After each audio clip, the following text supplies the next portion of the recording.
welcome to one of the classic blunders. So the A6 fires an anti-ship harpoon missile, and the second they pull the trigger on that, the fire control team from the USS Enterprise is like, what the fuck are you doing? We're not supposed to be killing things yet. And the A6s are like, look, they fired at us first. Them's the rules. And the USS Enterprise is like, holy shit, okay, I guess.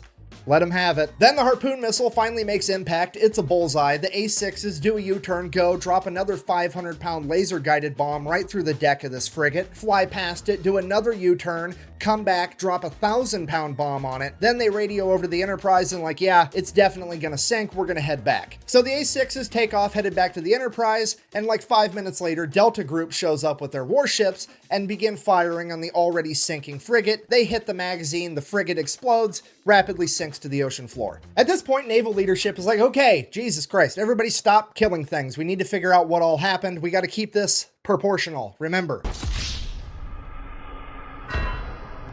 So they start radioing back and forth. Everybody's figuring out what everybody did, if anybody's hurt, what's going on, the whole story. And then as the A6s are making their way back to the USS Enterprise, guess what they happen to fly past?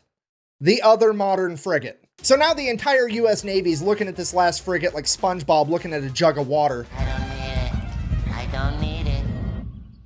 I need it! But also, like realistically speaking, the A6s are pretty much out of ammunition. The only thing they have left are 2,000-pound bombs, and those just aren't going to be enough by themselves without a harpoon missile to take down this ship anyways, so they really are just going to fly by and verify that it's the modern frigate. So the A6 Intruders go ahead, they do their flyby. It is in fact the new frigate that they thought it was, and it does in fact open fire on the A6s. A6s make it out completely unscathed, at which point they pop a U-turn, and one of the A6 pilots is like, At least a bullseye womp rats in my T-16 back home. So the A6 pulls up, gaining altitude, and then dives down, aims its nose right at the frigate at like a 35-degree angle. They're doing a good old-fashioned dive bombing run like it's fucking World War II. The AA guns start firing, there's bullets whizzing past the plane, but they're committed now. They're closing in, closing in. The bombardier behind the pilot lets the pilot know, hey, I'm locked on. At which point, bombs away, the pilot pulls up, and the bomb goes right down the fucking smokestack of this boat. Blows up, completely destroying the entire engine room. That frigate is now dead in the water with no power. The A6s go ahead and radio in that they have completely disabled this frigate, at which point the American leadership calls a complete ceasefire.